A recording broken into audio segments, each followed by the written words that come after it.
If your home automations are running wild without any conditions, then yikes. But I might, just might, be able to save your marriage. Today we're talking about when to not run automations using conditions. I have plenty of examples and ideas that will help you dial in your automations to make them perfect. And if you're not subscribed, then make sure you do. At least for the sake of your marriage. Alright, let me quickly explain what a condition is so we're all on the same page. An automation is pretty simple when you boil it down. You have a trigger that starts the automation, like motion being detected, that can make an action happen, like turning on the lights. But what if you don't always want the lights to turn on for motion? That's where conditions come in to stop the action. This is the key to making your automations work well and not annoy anyone. And what's cool is that you can have multiple conditions running at once, and that way you can narrow down when your automation runs and make it super accurate. Maybe you can even set a record for how long it's been without a smart home incident. Reed! Dad, the robot! Are you kidding me? Oh man. Don't worry, I'll explain how all of this works by giving several examples. And by the end, you'll see how I combine 6 different conditions into one automation to make it run flawlessly. Let's start off first by adding conditions with time, because it makes it easy to understand how conditions work, but it's also extremely powerful. So going back to my example of lights turning on if motion is detected, you might only want the lights to turn on for motion at night. So you can set a condition for that. You can even limit it to certain days as well. Even if this seems obvious, you might want to add that time condition to other automations you might not have considered. For example, I don't want my Echo speaker announcing at 2 a.m. that I should open up my windows because it's nice outside. Yeah, that would not be good. There's actually more conditions you might want to set up with time. You can set an automation to only run once per day, or even say once per 4 hours.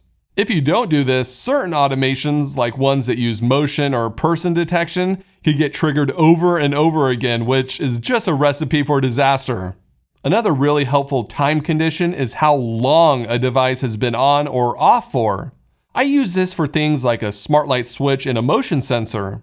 The light has to be off for, in this case, 1 minute before the motion sensor can turn on the light. That way we have time to turn off the lights and not feel like we have to run out of the room before the lights turn back on. Now, what about extreme cases where you just want to skip a bunch of automations altogether? Say you have visitors over, that might change your normal routine. You might be staying up late for New Year's Eve and you don't want all the lights to turn off right before midnight. 6, 5, 4. Wait, what? Reed! We missed it. You missed it, Reed. For this case, you'll need what I call a kill switch. Basically, it's a virtual on-off switch that you can toggle. When you add that as a condition to your automation, it will only run if the switch is off, or on, just the opposite of what it normally is. So it's an easy way to stop several automations from running by just pressing the switch. We have one for the babysitter so the robot vacuum doesn't start, and the thermostats do not go into away mode like they normally do when we leave. I also use a kill switch to skip my morning alarm for the next day if I want to sleep in. Yeah, I might use that one more than I should. I also have an automation that runs daily at 5 a.m. to reset all my kill switches so they don't stay on.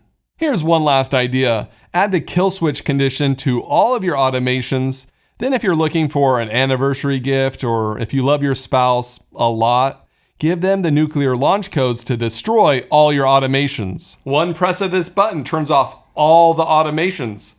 Remember, with great power comes great Okay. Another extremely useful condition is location. So you only run automations when you're around.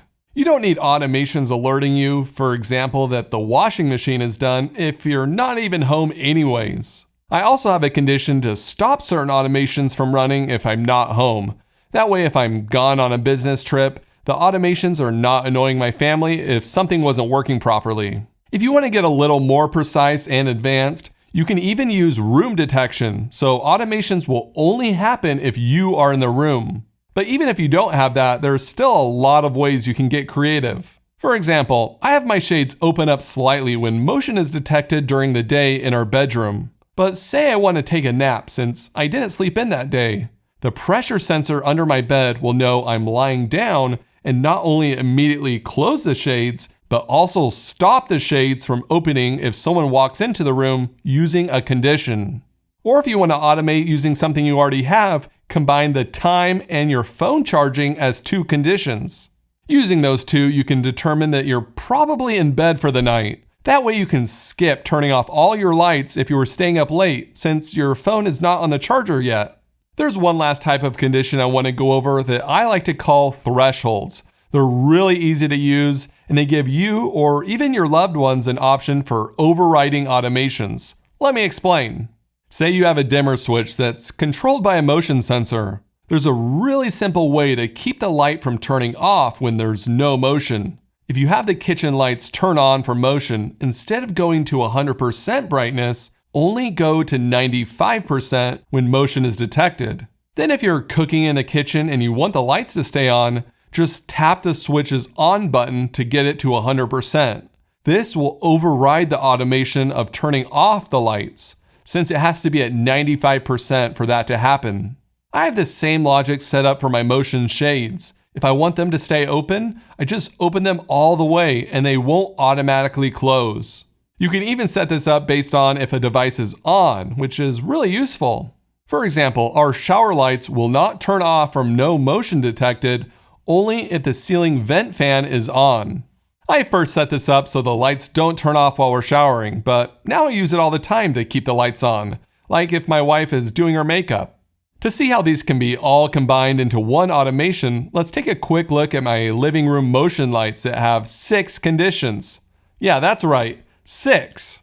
The first one is time, so it only runs at night. It also only runs if the main lights have been off for at least 1 minute. That way the lights don't turn right back on if you turn them off from the physical switch. Next, it won't run if guests are over, or if the TV is on. I'm using a smart outlet that monitors power usage with a TV plugged into it that makes this possible. Of course, the override kill switch has to be turned off, which I might use if I'm sleeping on the couch. And the last one is that the light strips have to be off for it to run, because sometimes I just want the warm lighting without the ceiling lights. As you can see, it's really easy to trigger an automation, but to stop it takes a lot more effort. Unless you have that nuclear kill switch, then it's pretty easy. Pressing it more won't kill the automations extra. Thanks for watching. Christmas decoration time. Let's put up some Christmas stuff. A button. I like it. Wait, what? How'd that get in there? Ooh, I don't know. Yeah, I don't know. I've been looking everywhere for this. I love disabling the automations. Oh, massive mistake. Do not do this.